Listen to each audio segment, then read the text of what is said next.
Summer holidays வந்தாச்சு, நம்ம GT ஹாலிடேஸும் வந்தாச்சு. GT holidays, South India's #1 travel brand. மார்க்கெட்லயே கம்மி சேதாரத்துல இன்னும் 1% தள்ளுபடி கொடுப்போம். ஓகே, வைரநக கேரட்டுக்கு 5000 தள்ளுபடி கொடுப்போம். தள்ளுபடி திருவிழா.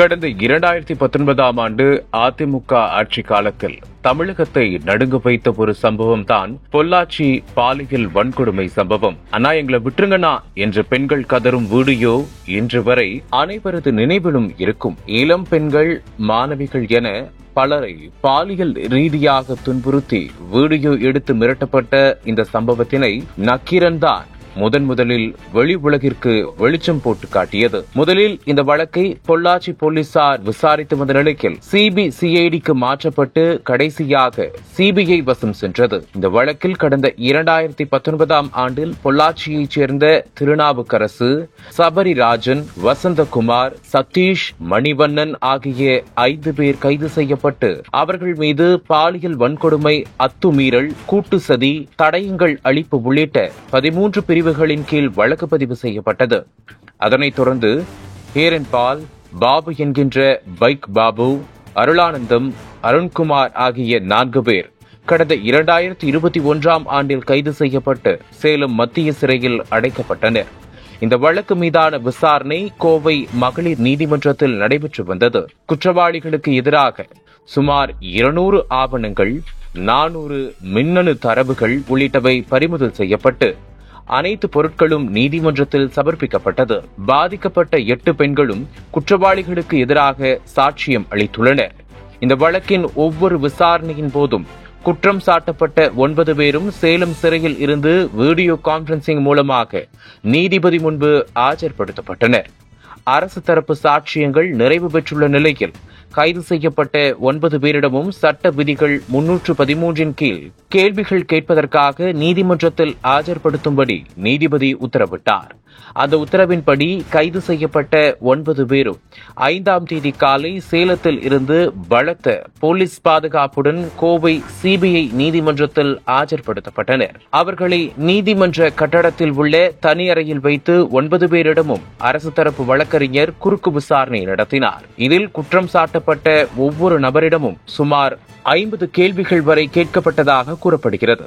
இந்த வழக்கின் தீவிரத்தன்மையை கருதி கைது செய்யப்பட்ட 9 பேருக்கும் ஜாமீன் வழங்கப்படவில்லை.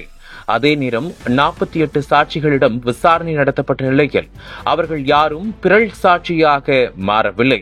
சிபிஐ சார்பில் சுமார் 1800 பக்கங்கள் கொண்ட குற்றப்பத்திரிகை தாக்கல் செய்யப்பட்டுள்ளது. இந்த வழக்கில் சாட்சி விசாரணைகள் முடிவடைந்த நிலையில் பொள்ளாச்சி பாலியல் வன்கொடுமை விவகாரம் கடந்த 6 ஆண்டுகளுக்கு பிறகு இறுதி கட்டத்தை எட்டியுள்ளது. அதன்படி இந்த கொடூர வழக்கில் குற்றம் சாட்டப்பட்ட திருநாவுக்கரசு, சபரிராஜன், வசந்தகுமார், சதீஷ், மணிவண்ணன், ஹேரன் பால், பாபு என்கின்ற பைக் பாபு, அருளானந்தம், அருண்குமார் ஆகிய 9 பேரும் பலத்த போலீஸ் பாதுகாப்புடன் சேலம் மத்திய சிறையில் இருந்து அழைத்து வரப்பட்டு கோவை மகளிர் நீதிமன்றத்தில் ஆஜர்படுத்தப்பட்டனர். இந்த வழக்கில் இன்று காலை 10:30 மணிக்கு தீர்ப்பு வெளியாகும் என அறிவிக்கப்பட்ட நிலையில் குற்றவாளிகளுக்கு உச்சபட்ச தண்டனை வழங்க வேண்டும் என அரசு தரப்பில் கோரிக்கை வைக்கப்பட்டது. இறுதி விசாரணை மேற்கொண்டு நீதிபதி நந்தினி தேவி மூடப்பட்ட அறைக்குள் தீர்ப்பு வழங்க தொடங்கினார். அதில் பொள்ளாச்சி பாலியல் வன்கொடுமை வழக்கில் குற்றம் சாட்டப்பட்ட 9 பேரும் குற்றவாளிகள் என தீர்ப்பு வெளியானது. பாதிக்கப்பட்ட பெண்களின் வாக்குமூலம், வழக்கின் தீவிரம் ஆகியவற்றை கவனத்தில் கொண்டு குற்றவாளிகள் 9 பேர் மீதான குற்றம் நிரூபிக்கப்பட்ட நிலையில் அவர்கள் அனைவருக்கும் சாகும் வரை ஆயுள் தண்டனை வழங்கி நீதிபதி நந்தினி தேவி அதிரடி தீர்ப்பு வழங்கினார்.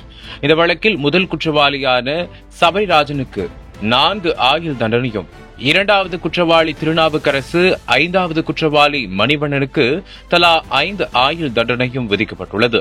அதோடு இந்த 9 கொடூரங்களால் பாதிக்கப்பட்ட 8 பெண்களுக்கு மொத்தமாக 85 லட்சம் ரூபாய் வரை நிவாரணம் வழங்க நீதிமன்றம் உத்தரவிட்டுள்ளது. பொள்ளாச்சி வன்கொடுமை வழக்கில் வழங்கப்பட்ட நீதிமன்ற தீர்ப்பை வரவேற்று பொதுமக்கள் ஆரவாரம் செய்து வருகின்றனர்.